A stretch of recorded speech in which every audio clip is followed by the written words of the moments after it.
বিজেপিয়ে এনেকুৱা কি কাম আছে যে মুছলমানৰ বিৰুদ্ধে কৰা নাই? অপেন কৈ দিয়ে মুখ্যমন্ত্ৰী ডাঙৰীয়া।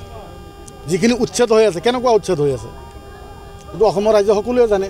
টাৰ্গেটটো মুছলমানৰ ওপৰত কৰা হৈছে নে? সুপ্ৰিম কোৰ্টৰ গাইডলাইন আছে, হাইকোৰ্টৰ গাইডলাইন আছে। আপুনি যদি উচ্ছেদ কৰে, উচ্ছেদৰ আগত যিখিনি স্বদেশী মানুহ সেইখিনিক আপুনি ব্যৱস্থা কৰি দিব লাগিব।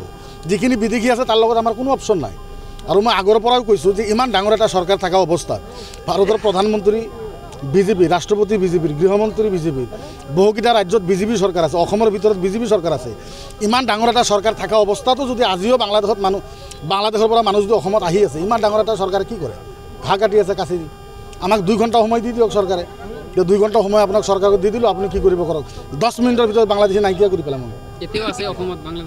নাজানো, আই ডোণ্ট নো, মই নাজানো। যদি আছে তেওঁলোকে কৈ আছে, চিঞৰি আছে। যদি বাংলাদেশী আছে, বাংলাদেশী ইয়াৰ পৰা আঁতৰি যাব লাগে। আৰে বাংলাদেশৰ লগত আমাৰ কি কানেকশ্যন আছে ভাই? বাংলাদেশৰ লগত আমাৰ কি কানেকশ্যন আছে? যদি বাংলাদেশী কোনোবা আছে ধৰি পেলাই পঠাই দিয়ক না ভাই। 10 মিনিটত সেইটোৱে ক'লোঁ। যদি ইমান ডাঙৰ চৰকাৰ থকা অৱস্থা, আপুনি মোক কওকচোন, নৰ্থ ইষ্টৰ ভিতৰত এনেকুৱা এটা পলিটিকেল লিডাৰ দেখাকচোন।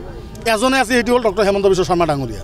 তেখেতে ইচ্ছা কৰিলে কি কৰিব নোৱাৰে? আচ্ছা আপোনালোকে কওকচোন, আমাৰ অসমৰ সন্মানীয় জনপ্ৰিয় মুখ্যমন্ত্ৰী হেমন্ত বিশ্ব শৰ্মা ডাঙৰীয়া, তেখেতে যদি ইচ্ছা কৰে, এনেকুৱা কোনো কাম আছে নেকি কৰিব নোৱাৰে? তেওঁ যদি নিজেই কয় যে পৃথিৱীত এনেকুৱা কোনো কাম নাই যিটো কাম মই কৰিব নোৱাৰোঁ, বাংলাদেশৰ সমস্যাটো কিয় সমাধান কৰিব পৰা নাই?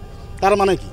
তাৰ মানে হ'ল এইটোৱে, মুছলমানে নাম ল'লে, বিজেপিৰ বাংলাদেশীৰ নাম ল'লে, জোনাবৰ নাম ল'লে, টুপিৰ নাম ল'লে, দাড়িৰ নাম ল'লে, মাংসৰ নাম ল'লে লিডাৰ হোৱা যায়। মুছলমানক আপুনি যিমান টাৰ্গেট কৰিব আপুনি লিডাৰ হৈ যাব। কালিৰ পৰা আপুনি নিজে মুছলমানক টাৰ্গেট কৰিব, আপুনি লিডাৰ। ছিষ্টেমটো, পৰিৱেশটো এনেকুৱা হৈ আছে না, সেইটোও হ'ব নালাগে। আমি সদায়ে বিচাৰোঁ, এভৰি টাইম আমি বিচাৰোঁ যে অসমখন ভাৰতৰ ভিতৰত আটাইতকৈ ভাল ৰাজ্য হ'ব লাগে, ধুনীয়া অসম হ'ব লাগে। আৰু আমাৰ দীৰ্ঘ বিশ্বাস অসমখন ভাল ৰাজ্য হ'ব আৰু বিকাশ হ'ব। বিজেপিয়ে এনেকুৱা কি কাম আছে যে মুছলমানৰ বিৰুদ্ধে কৰা নাই? অপেন কৈ দিয়ে মুখ্যমন্ত্ৰী ডাঙৰীয়া। যিখিনি উচ্ছেদ হৈ আছে, কেনেকুৱা উচ্ছেদ হৈ আছে এইটো অসমৰ ৰাইজে সকলোৱে জানে।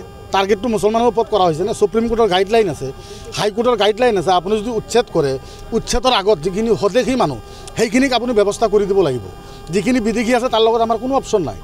আৰু মই আগৰ পৰাও কৈছোঁ যে ইমান ডাঙৰ এটা চৰকাৰ থকা অৱস্থাত ভাৰতৰ প্ৰধানমন্ত্ৰী বিজেপি, ৰাষ্ট্ৰপতি বিজেপিৰ, গৃহমন্ত্ৰী বিজেপিৰ, বহুকেইটা ৰাজ্যত বিজেপি চৰকাৰ আছে, অসমৰ ভিতৰত বিজেপি চৰকাৰ আছে। ইমান ডাঙৰ এটা চৰকাৰ থকা অৱস্থাতো যদি আজিও বাংলাদেশৰ পৰা মানুহ যদি অসমত আহি আছে, ইমান ডাঙৰ এটা চৰকাৰে কি কৰে? ঘাঁহ কাটি আছে কাচি দি। আমাক 2 ঘণ্টা সময় দি দিয়ক চৰকাৰে। 2 ঘণ্টা সময় আপোনাক চৰকাৰক দি দিলোঁ, আপুনি কি কৰিব কৰক। 10 মিনিটৰ ভিতৰত বাংলাদেশী নাইকিয়া কৰি পেলাম। নাজানো, আই ডোণ্ট নো, মই নাজানো। যদি আছে তেওঁলোকে কৈ আছে, চিঞৰি আছে। যদি বাংলাদেশী আছে, বাংলাদেশী ইয়াৰ পৰা আঁতৰি যাব লাগে। আৰে বাংলাদেশৰ লগত আমাৰ কি কানেকশ্যন আছে ভাই? বাংলাদেশৰ লগত আমাৰ কি কানেকশ্যন আছে? যদি বাংলাদেশী কোনোবা আছে ধৰি পেলাই পঠাই দিয়ক না ভাই। 10 মিনিটত সেইটোৱে ক'লোঁ। যদি ইমান ডাঙৰ চৰকাৰ থকা অৱস্থা, আপুনি মোক কওকচোন, নৰ্থ ইষ্টৰ ভিতৰত এনেকুৱা এটা পলিটিকেল লিডাৰ দেখাকচোন। এজনে আছে, সেইটো হ'ল ডক্টৰ হেমন্ত বিশ্ব শৰ্মা ডাঙৰীয়া। তেখেতে ইচ্ছা কৰিলে কি কৰিব নোৱাৰে?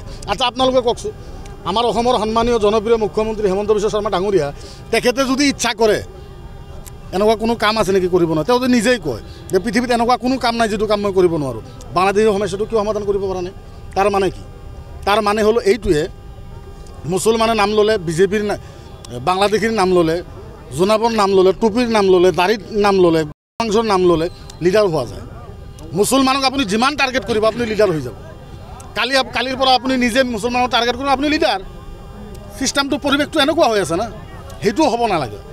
আমি সদায়ে বিচাৰোঁ, এভৰি টাইম আমি বিচাৰোঁ যে অসমখন ভাৰতৰ ভিতৰত আটাইতকৈ ভাল ৰাজ্য হ'ব লাগে, ধুনীয়া অসম হ'ব লাগে। আৰু আমাৰ দীৰ্ঘ বিশ্বাস অসমখন ভাল ৰাজ্য হ'ব আৰু বিকাশ হ'ব।